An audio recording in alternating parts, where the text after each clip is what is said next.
A child with no shoes, no coat, stood alone against a storm that could tear the valley apart. Through the sheets of rain, he stumbled, small, silent, and forgotten by a world too busy to care.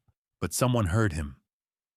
A widow at the edge of Red Creek stepped out into the darkness, unaware that one act of mercy that night would change the fate of an entire town. Stay with me, to hear how one storm revealed what humanity had almost lost. And before we begin, tell me, where in the world are you watching from tonight? Your stories, your voices, they keep this lantern of hope burning. If tales like this still touch your heart, don't forget to subscribe so you never miss the next light that flickers through the dark. May your evening be gentle and your heart warm enough to listen. The rain that night did not fall. It roared. It came down in wild, sweeping sheets that bent the tall pines and turned the winding roads of Red Creek Valley into dark, trembling veins of mud. The sky had no stars, only flashes of white fire that ripped through the clouds like a wound refusing to close. The wind whistled through the old fences, rattling the shutters of the small cabin that sat alone by the edge of the stream. Inside, the faint yellow glow of a kerosene lamp trembled on the wall, fighting the storm that seemed intent on swallowing the world. Ruth Calloway sat by the window, her hands wrapped around a chipped mug of tea gone cold. 32 years old, she looked older in the lamplight, thin, pale, with dark hair pulled into a loose braid that fell over her shoulder. Her dress, once blue, had faded to the color of the sky before dawn. The fire beside her had died down to glowing embers, yet she hadn't moved to stoke it.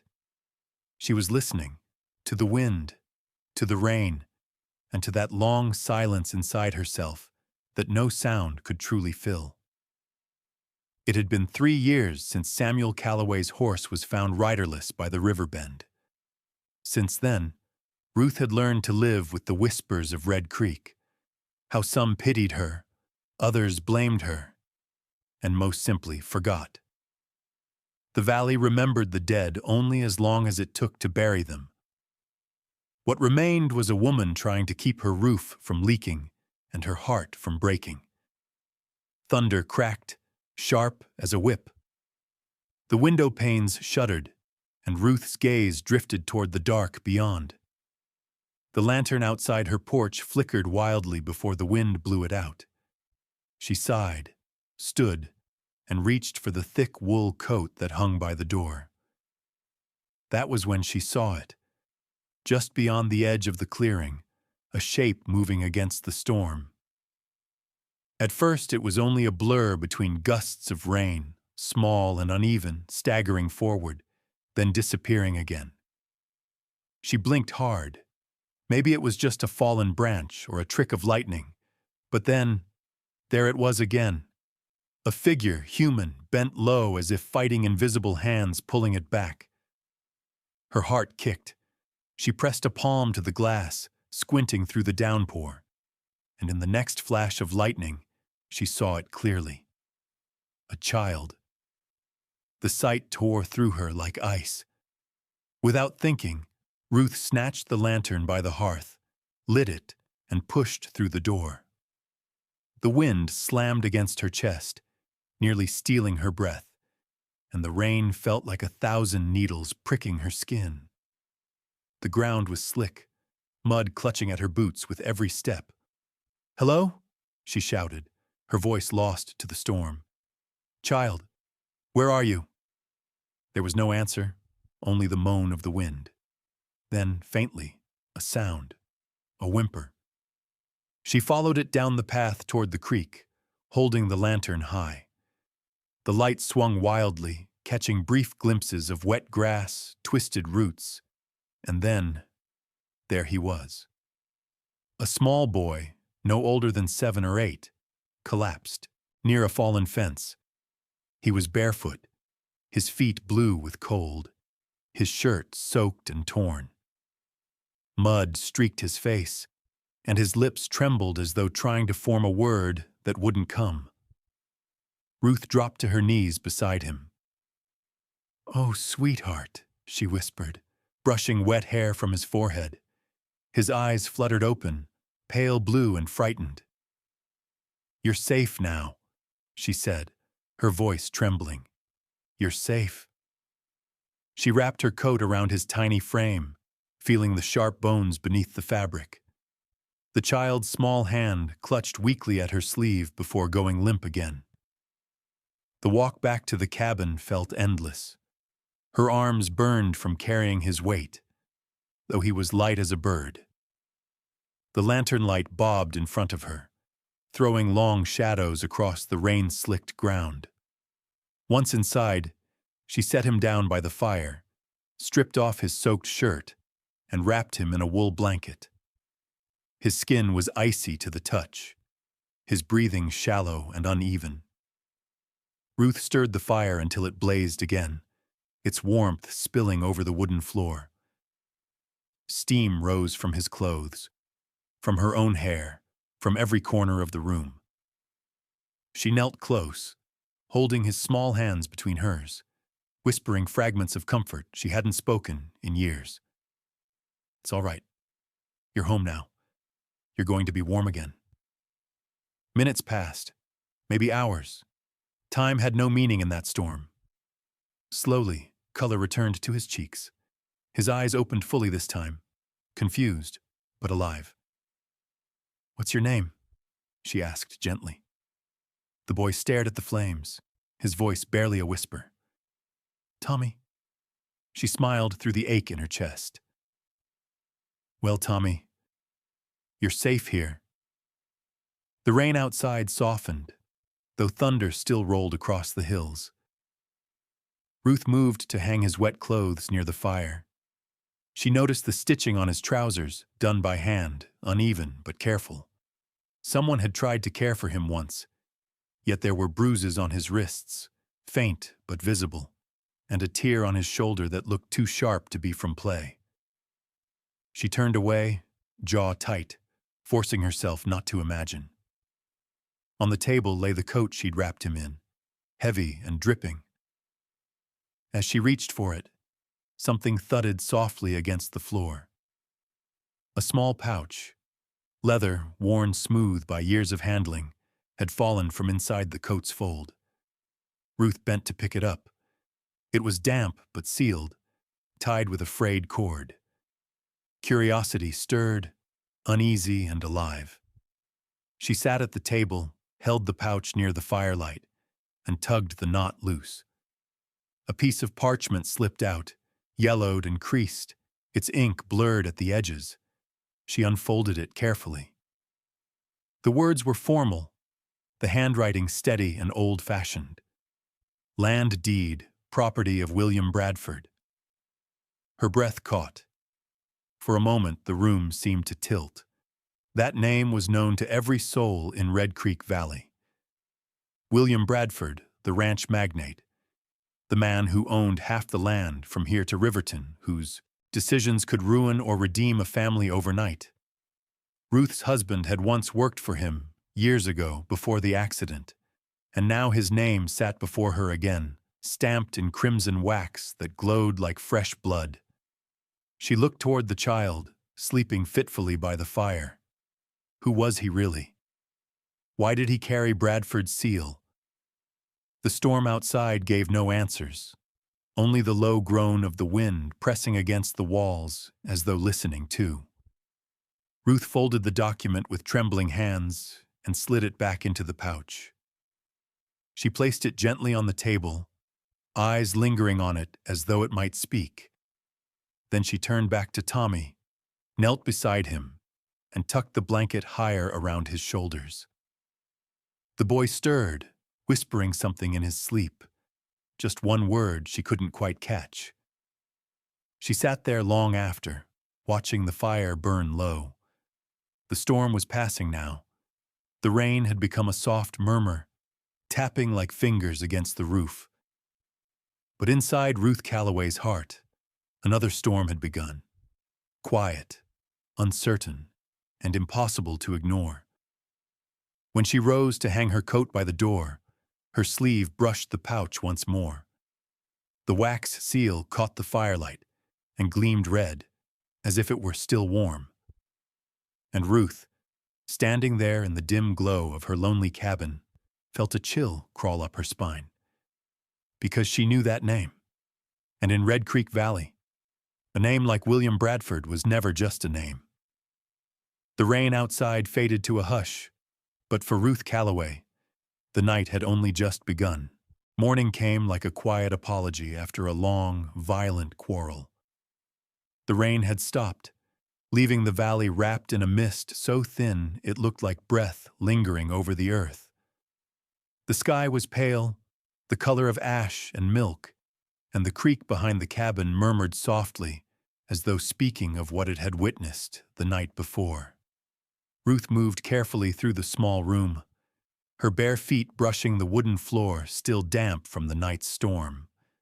Smoke curled lazily from the stove where a kettle hissed, and the scent of weak coffee mingled with wet pine and wool. The boy stirred beneath the blanket. Ruth set down her cup and went to him. His eyelids fluttered like wings trying to open against the light. "Easy now," she murmured, kneeling beside him. The fire painted his small face in gold, revealing the pale bruises around his wrists, the faint cut near his temple, and the kind of exhaustion that didn't belong on a child. When he finally looked at her, his eyes were clearer, blue like thawed ice but rimmed with red. "You're awake," she said softly. He nodded, confused, his voice faint and hoarse. "Where am I?" "Safe," Ruth answered. "You're in Red Creek Valley. My name's Ruth." She smiled, though it trembled slightly. "And you?" The boy hesitated, glancing at the unfamiliar walls, the flicker of light, the window fogged with morning breath. His voice came out like a secret. "Tommy." The name seemed too small for the fear that still lingered in him. Ruth poured a small cup of broth and handed it to him. "Drink slow. It's warm." He obeyed, hands shaking slightly, the cup nearly slipping once before he steadied it. "Do you remember what happened, Tommy?" she asked. "Anything before the storm?" Tommy frowned, as though the act of remembering hurt. "Just the road and the horses," he whispered. "Pa, he works where there's hills, big ones, and grass that moves like waves when the wind comes." His eyes lit up for a moment, then dulled again. "But they came last night. They said Pa owed them. They said we had to leave."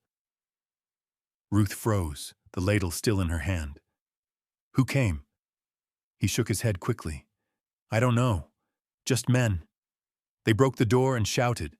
I ran. Pa told me to run."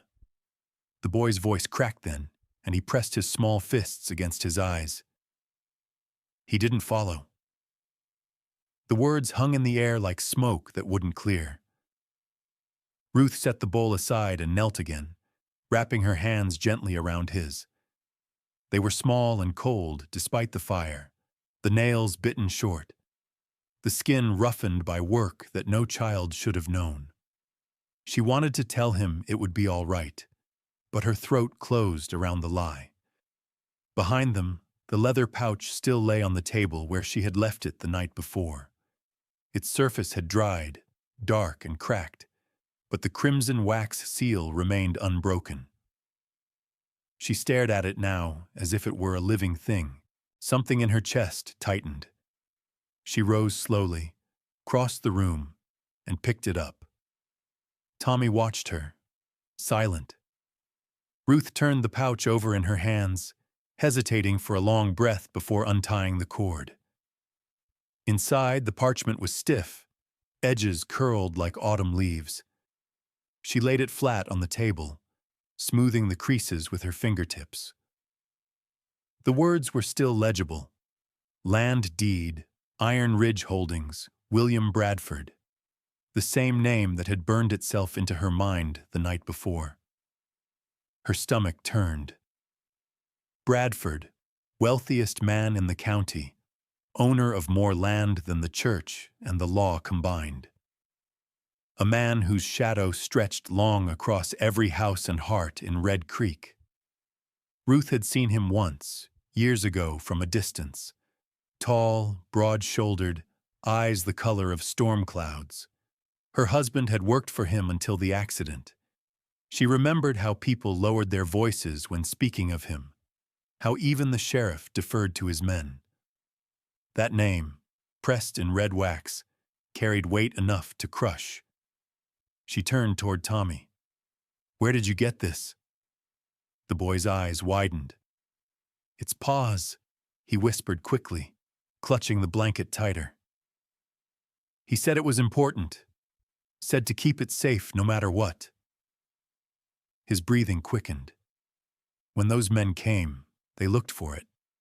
I hid it under my shirt. They didn't find it." Ruth's pulse thudded in her ears. "Did your father tell you who they were?" He shook his head. "He said they'd come because of the paper, because of Mr. Bradford. I don't know why." The room felt smaller suddenly, as if the walls had leaned closer to listen. Ruth sat down slowly, the parchment trembling in her hand. "Because of Mr. Bradford." The words echoed in her mind, heavy as iron. Outside, the mist began to thin, revealing the faint shapes of pine trees glistening with dew. She studied the boy again, the fragile bones, the way he flinched at every gust of wind, the way his gaze darted toward the door, as if expecting it to burst open at any moment. "You've nothing to fear now," she said, forcing calm into her tone. "Whoever those men were, they won't find you here." But the words felt fragile, like glass held too tightly. Tommy looked up at her, voice trembling. "Will they hurt Pa?" Ruth opened her mouth, then closed it. "We'll find him," she said instead, though she wasn't sure she believed it. She gathered the pouch, tied it shut again, and set it in a drawer beneath a folded linen cloth. Her hands lingered there a moment before she pushed the drawer closed. "You need rest," she said quietly. "Tonight, you sleep without worry. Tomorrow, we'll go to town and ask for help." Tommy nodded weakly, though his gaze remained fixed on the fire. Ruth watched him drift toward sleep again, his small body curled like a question with no answer. She stood, moving to the window. The storm had left the world washed clean, the valley glistening under a weak sun. Yet even in that calm, something uneasy stirred. A crow perched on the fence outside, feathers slick and black, its head tilted as though studying the cabin. Hours passed in a kind of stillness. Ruth went about her chores, fetching water, mending the torn sleeve of Tommy's shirt, and tidying what the storm had scattered. But her thoughts would not quiet. Every creak of the floorboards made her turn. Every gust of wind through the chimney made her start. That name, Bradford, hung over the house like a storm cloud refusing to move on. When dusk came, the sky bled orange and purple over the ridge. Ruth lit the lanterns and set a bowl of stew for herself and Tommy. The boy ate little, his appetite buried beneath worry. She read to him softly from an old children's book, her voice low, the words trembling like candlelight. By the time the fire burned low, he was asleep again, one small hand resting near hers on the edge of the blanket. Ruth lingered by the window, staring out into the valley. The moon had not yet risen, and the world was wrapped in shades of blue and shadow. She thought of Samuel, of the years of whispers, of how quickly kindness could turn to suspicion in this town. Helping the boy might mean drawing attention again, and attention was something Ruth Calloway could no longer afford. But then she looked back at Tommy, his face soft in sleep, his lips murmuring something only he could hear, and she knew she couldn't turn away either. Her hand brushed the window pane. The glass was cold. Somewhere far off, a coyote howled, the sound rising and falling like a warning. She whispered to herself, almost as a prayer, "We'll go tomorrow. Someone will know what to do." Then, as she turned from the window, something flickered in the corner of her eye. A glint, brief, sharp, and moving. She froze, heart stuttering. Outside, through the thinning mist, a faint light swayed among the trees. It wasn't lightning, nor the reflection of the moon. It was a lantern, and it was moving closer. Ruth's breath caught. The fire crackled softly behind her, but she didn't turn. The boy slept on, unaware. The light outside paused, hovered for a heartbeat, then vanished into the darkness as if swallowed whole. The cabin fell utterly silent. Only the faint drip of water from the eaves broke the stillness. Ruth stayed at the window long after, her pulse loud in her ears, her mind circling the same truth she dared not speak. Someone was out there, watching. And the night, once again, refused to end. The morning broke clear and brittle, the kind of light that made even the puddles glimmer like shards of glass scattered across the valley floor. Ruth pulled her shawl tighter around her shoulders as she and Tommy made their way down the muddy trail toward town. The path curved between wet fields and fences, bowed under the weight of rain, their boots sinking deep into the soft ground with each step. Crows wheeled above them, their cries echoing over the pale hills, while the faint smoke from Red Creek's chimneys curled against the washed blue sky. Tommy walked close beside her, one small hand gripping hers so firmly that his knuckles turned white. His hair, still damp from the morning wash, clung to his forehead. His eyes darted from side to side as though expecting the storm to return. Ruth's pace was steady, though inside her heart beat in quiet rebellion. She had not walked into Red Creek since Samuel's burial, and now she was returning with a child whose presence already carried the weight of danger. But she held her chin high, the leather pouch hidden deep in her satchel, and told herself that courage did not always roar. Sometimes it simply walked forward. By the time they reached Main Street, the town was fully awake. Wagons rattled over the ruts, shopkeepers lifted shutters, and the smell of smoke, hay, and frying cornmeal hung in the cool air. The clang of a blacksmith's hammer rang out like a warning bell.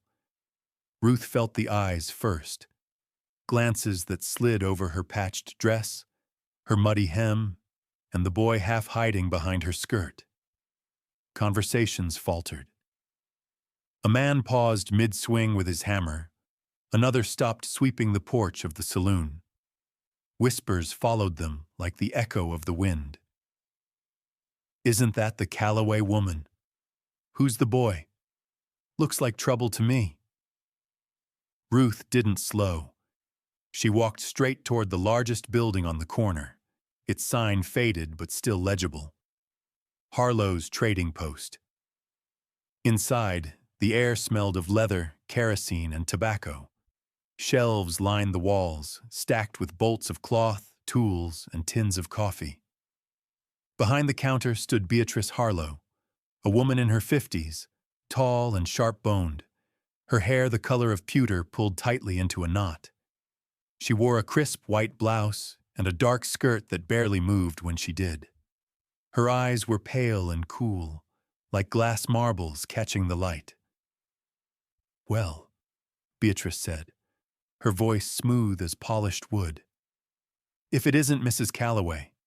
Been some time since we've seen you here."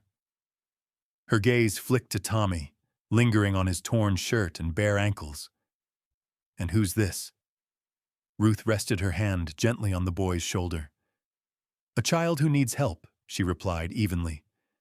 "I came to send a message to Mr. William Bradford." The name drew a pause. A man stacking crates near the door stopped mid-motion. Another shopper turned from the counter, eyebrows rising. Beatrice's lips curled faintly. "Bradford," she repeated. "That's a bold request, Mrs. Calloway. He doesn't usually receive messages from—" She let the word hang, glancing meaningfully at Ruth's worn sleeves. "Our local residents." Ruth said nothing. Instead, she reached into her satchel and drew out the folded parchment, still marked by the red wax seal. She laid it carefully on the counter. "It concerns him directly," she said. "This child carries his name upon a deed of land. I believe Mr. Bradford would wish to know." The murmurs grew louder now, spreading like ripples in a pond. Beatrice leaned forward, her eyes narrowing. "A widow from the valley brings a ragged boy into my store and claims she's got business with the richest man in Wyoming?" She laughed, short and dry. "What next, Ruth? You tell me the governor's coming for tea?" Laughter erupted from the men nearby, low, coarse, and heavy with smoke. Tommy shrank back, pressing himself against Ruth's skirt. His voice, when it came, was small but fierce. "She's telling the truth. She saved me from the storm." His words trembled in the dusty air, swallowed by the sneer that passed over Beatrice's face. "Sweet child," the woman said mockingly. "And perhaps your father's a railroad baron too?" The others chuckled again, the sound scraping like gravel. Ruth's breath came slow and deep. She felt the old heat rising in her chest, the same heat that had carried her through the night's rain. Straightening her back, she met Beatrice's gaze head-on. Her voice, when she spoke, cut through the laughter like the clean break of thunder. "If you don't believe me, then send a letter to Iron Ridge. Ask Mr. Bradford yourself. The truth will find its way, whether you choose to see it or not." The laughter faltered. The men shifted uneasily, glancing at one another. Beatrice's smile tightened. "You think you can speak to me that way, Ruth Calloway, after hiding in your cabin for years?" "I think," Ruth said quietly, "that decency costs less than cruelty." For a long moment, no one spoke. Only the ticking of the wall clock filled the silence. Tommy reached for her hand again, his fingers trembling. Outside, a gust of wind swept down the street, rattling the windows. Then, another sound, faint at first, but growing. A rhythmic pounding that made the bottles on the shelf quiver. Hooves, many of them. The laughter died completely now, as every head turned toward the door.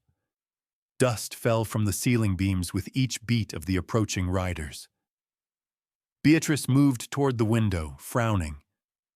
"What in—" she began, but her words were drowned out by the thunder of horses flooding into the street. Ruth felt Tommy press against her side as the floor trembled beneath their feet.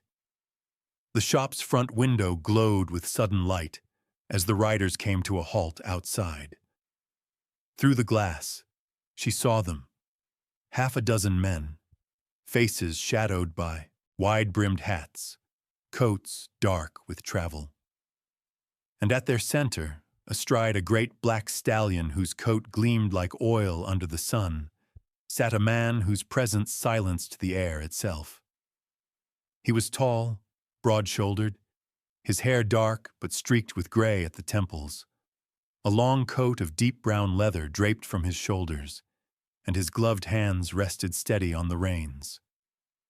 His face was lined not with age but with command, the kind that needed no words. The horse beneath him snorted, stamping once, its breath a cloud of silver in the cool morning. Someone whispered near the counter, voice shaking, "Bradford!" The name rolled through the shop like thunder through the valley. Ruth felt her pulse echo it, once, twice, and then stop altogether. The door creaked as a gust pushed it open, carrying in the smell of horse and dust and something else. Authority. The man's boots hit the ground with a solid thud. His eyes, gray and sharp, scanned the silent room. For a heartbeat, no one moved. Then those eyes found Ruth and the boy standing at the far end of the counter. The moment stretched thin as a drawn wire. Tommy's breath caught. Ruth's hand tightened on his shoulder. Outside, the stallion pawed the ground, waiting. And in that fragile stillness, the town of Red Creek held its breath. Because William Bradford, the man whose name could build or break empires, had come to answer the call of a widow and a frightened child. The trading post door burst open with a force that silenced even the whisper of dust in the air.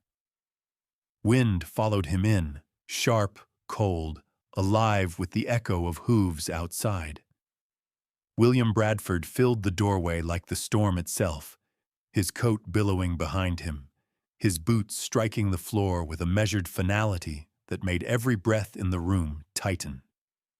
He was taller than most had imagined, broad in the shoulders, the set of his jaw carved by years of command, and his gray eyes.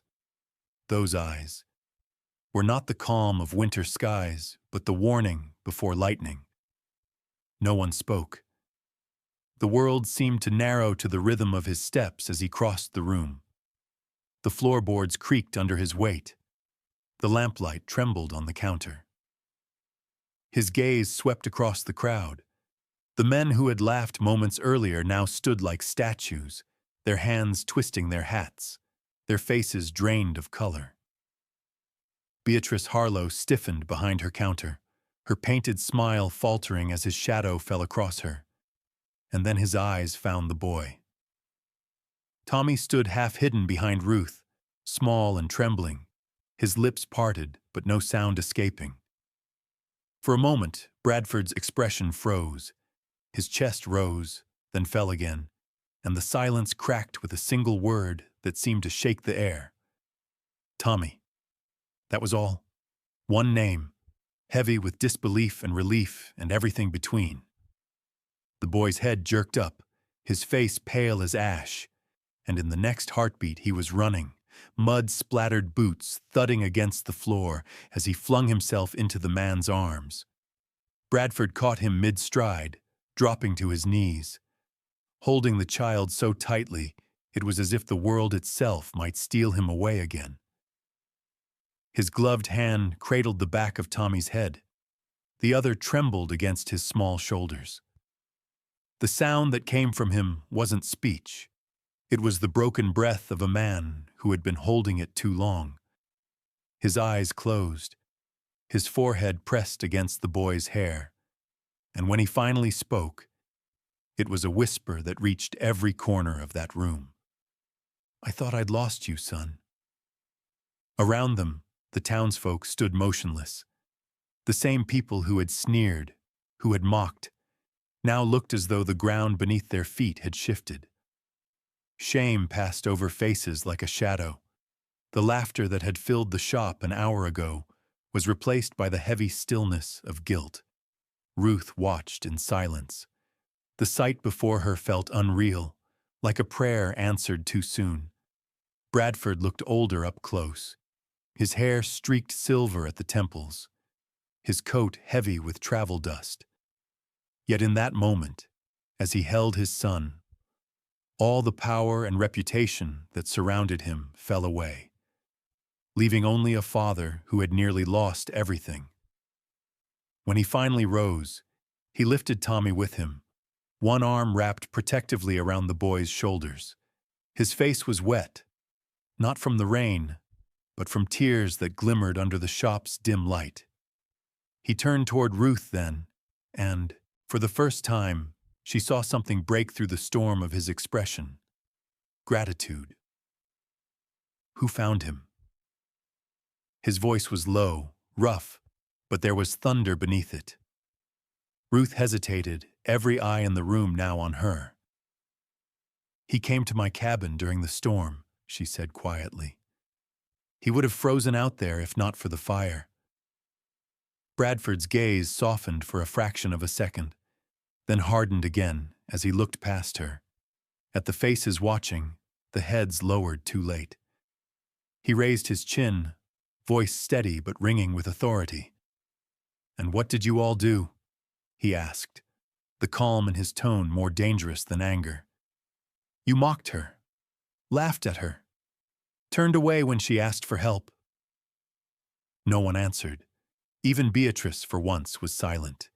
He stepped closer, the wooden floor groaning beneath his boots. "She saved my son," he said. "While you—" his eyes cut across the room, lingering on each face. "You stood in comfort and judged." His voice grew louder, breaking through the suffocating quiet. "She has the heart of mercy this town has forgotten." The words hit like a wave. Men dropped their gazes. A woman near the door wiped her eyes. Ruth felt her throat tighten, but she didn't speak.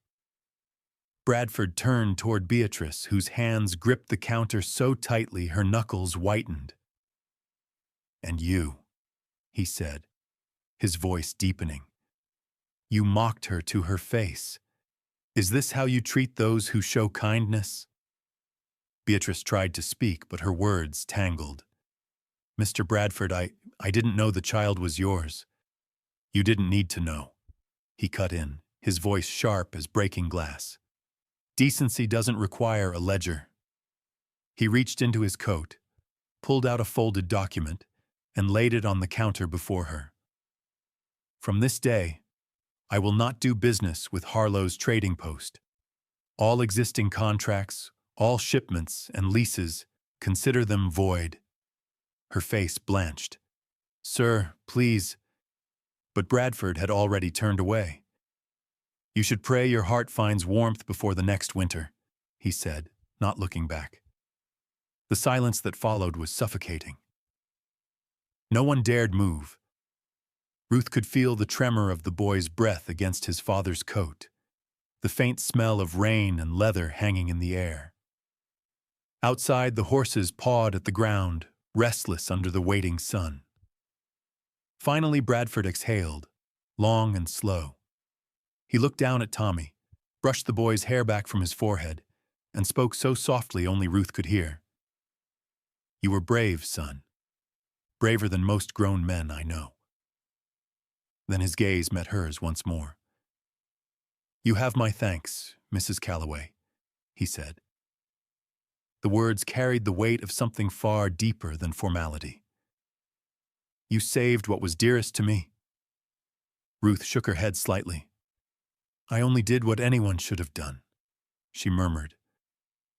"Then this valley is poorer than I feared," he replied. A faint smile ghosted across his face, not one of arrogance, but of a man humbled. He reached out, briefly resting a hand over hers. "I will not forget this." He leaned closer, voice dropping to a near whisper, the words meant for her alone. "I will not only repay this debt, Mrs. Calloway. I will change this place." And with that, he turned, guiding his son toward the door. The sunlight caught the edge of his coat as he stepped outside, and for a heartbeat, the people of Red Creek watched him go in utter silence, ashamed, awed, and perhaps changed. Ruth stood where she was, the echo of his words lingering like the calm after thunder. The air smelled of dust and rain and something new, something that might, one day, become hope. Spring came to Red Creek as softly as forgiveness. The snow retreated from the fields, leaving ribbons of silver water gliding through the valley, and the grass rose again, hesitant, tender, green as hope reborn. Birds returned to the fences and rooftops, their songs carrying into the quiet mornings like laughter long forgotten. For the first time in years, the wind over Red Creek smelled not of smoke or fear, but of clean earth after rain. Ruth's cabin no longer leaned beneath the weight of storms.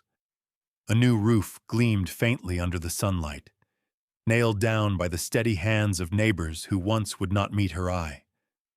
A small white fence now traced the yard, and beside it wild daisies leaned toward the window where she set her teapot each morning. On the rough-hewn table stood a jar filled with purple and yellow blooms. Tommy's gift from the meadow that morning. Their petals, fragile and bright, caught the light just like a child's laughter. Inside, life had settled into a rhythm gentle enough to heal by. Ruth still rose before dawn, her shawl drawn close to fetch water from the well and warm the fire.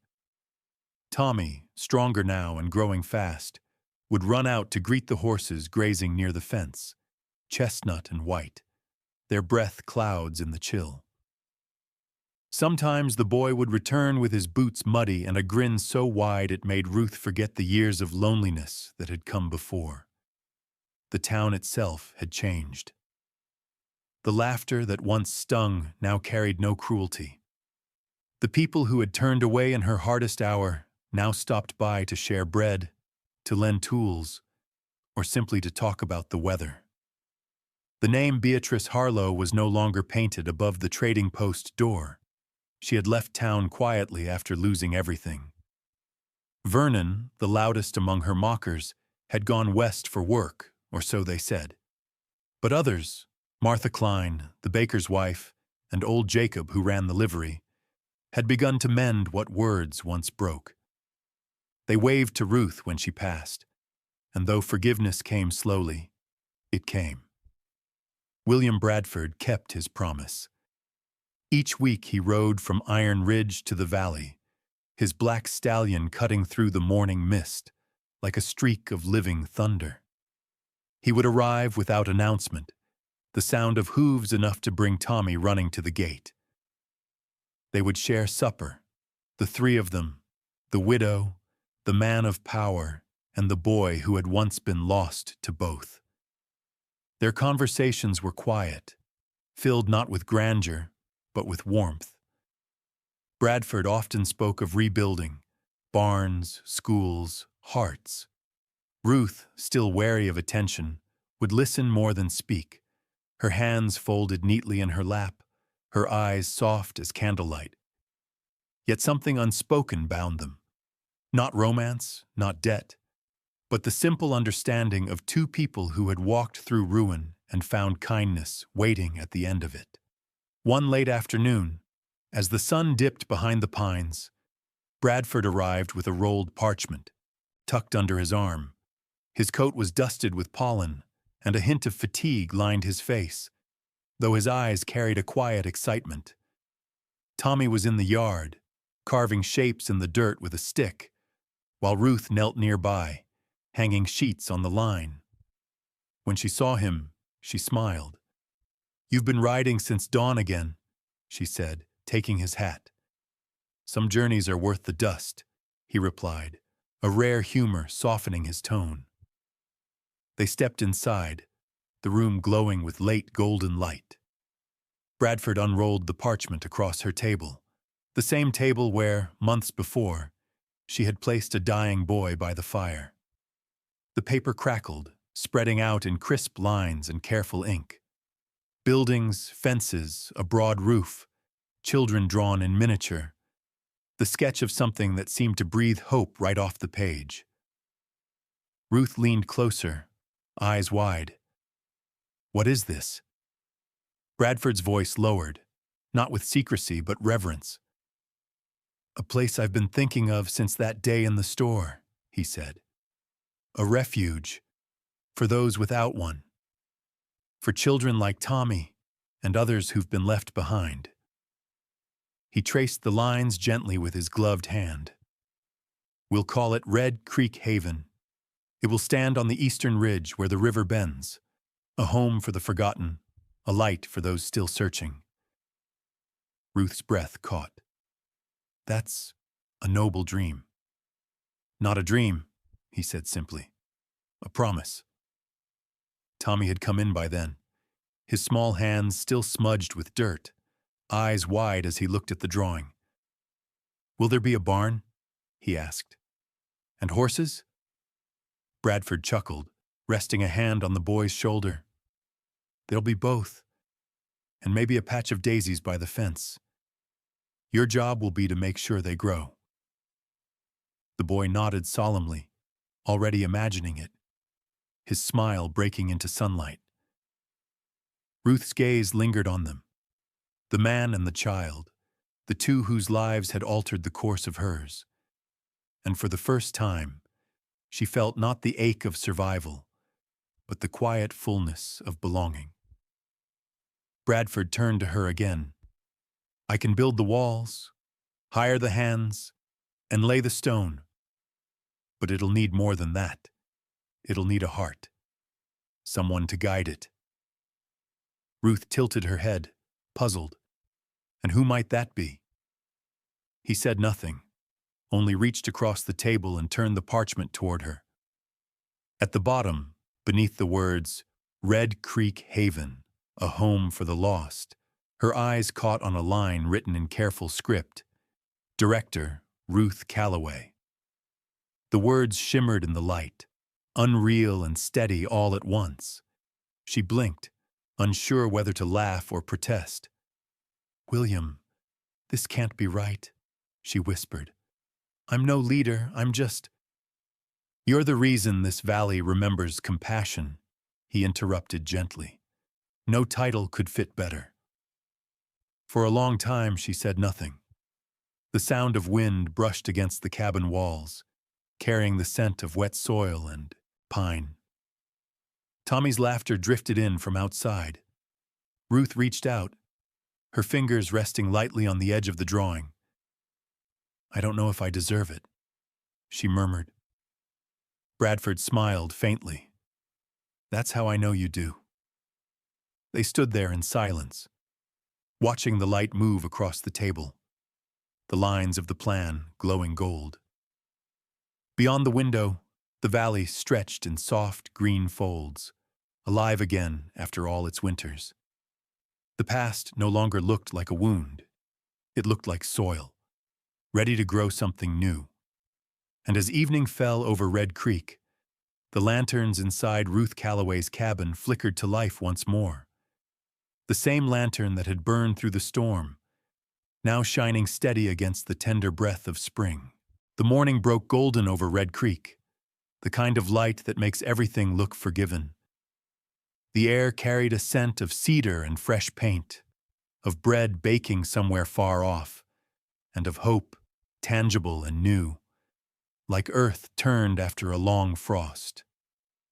The valley, once bruised by storm and silence, now shimmered with laughter. Children's voices echoed from the hillside, mingling with the rhythmic clatter of hooves and the hum of conversation. For the first time in years, Red Creek wasn't whispering about pain or gossip or loss. It was singing about beginnings. Ruth stood at the edge of it all, her hand resting lightly on the polished wooden post of the porch. The new building rose behind her, wide and welcoming, its walls honey-colored beneath the sun, its windows open to the wind. On the sign she held, the carved letters gleamed with pride and patience. Red Creek Haven, a home for the lost. The words still felt almost unreal to her, as if they belonged to someone braver. But then she remembered the boy in the snow, the laughter that had replaced his fear, and she knew. This was where the road had been leading all along. People had come from every corner of the valley. Farmers, shopkeepers, children with ribbons in their hair. Old Jacob stood near the gate, holding his hat to his chest.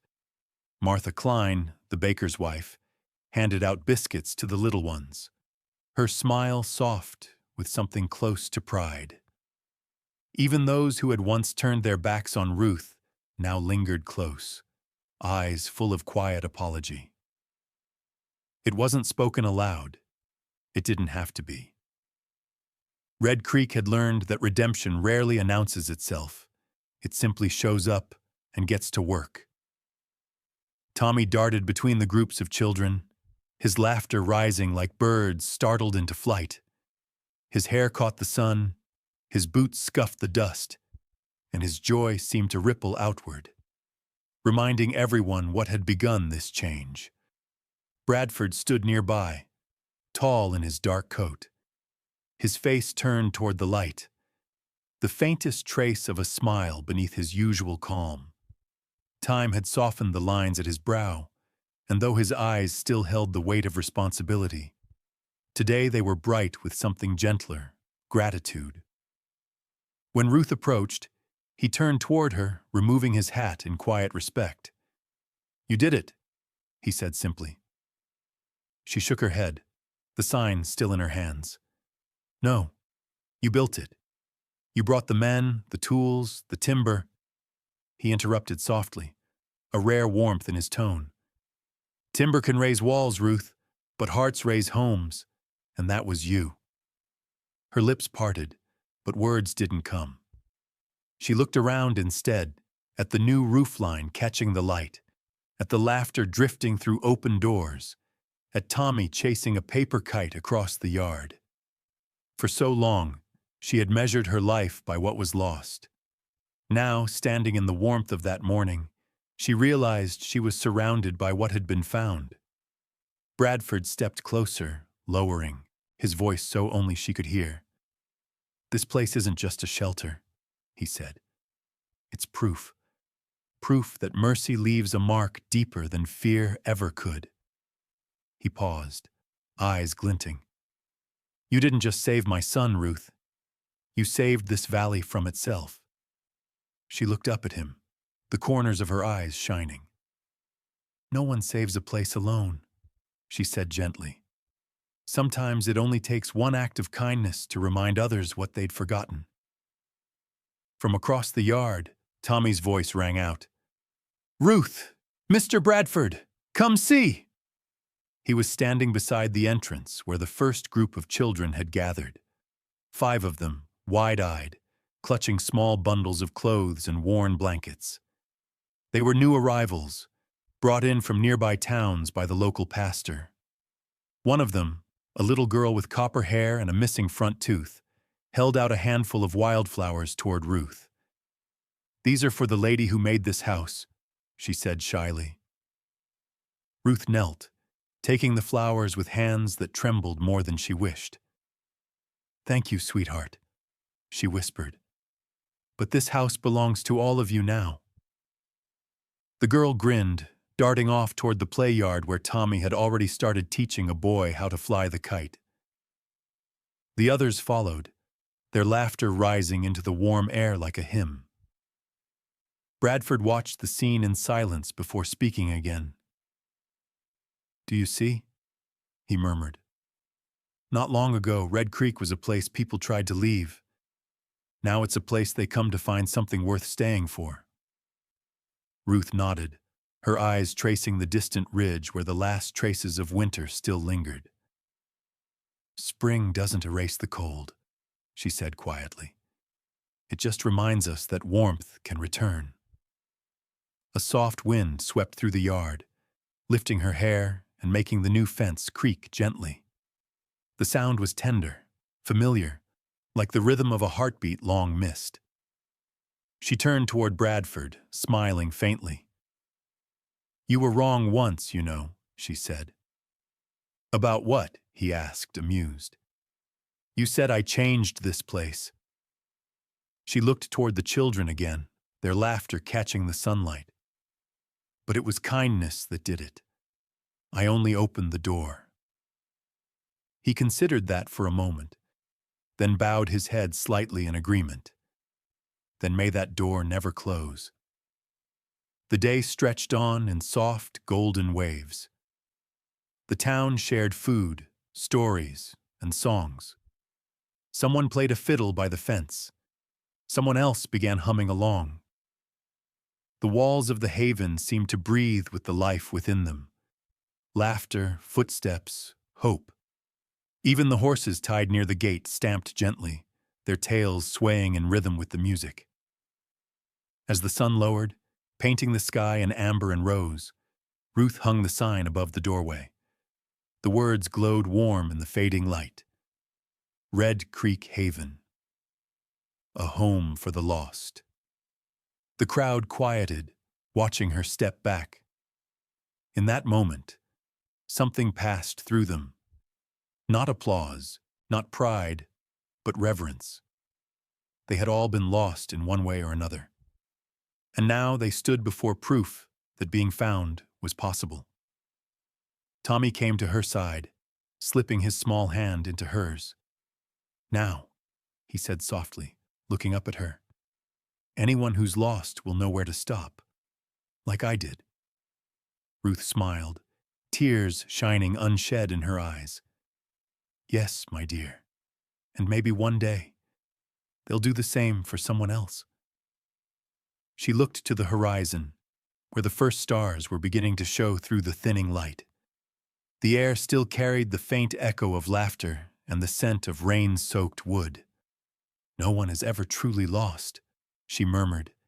"They just haven't stopped long enough to listen to the rain inside their hearts."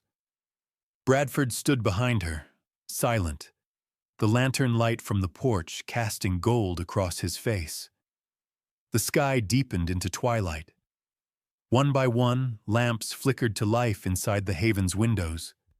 Their glow spilled out across the yard, soft and steady, chasing the last shadows away. And as the first night settled over Red Creek Haven, its lights burned like gentle stars on earth, a promise that mercy, once kindled, would never go dark again. Sometimes the quietest places hold the loudest lessons. In a small corner of the world, a single act of kindness can echo farther than thunder, mending things we never thought could heal. People don't always change because they're told to. Sometimes they change because someone shows them how to care again.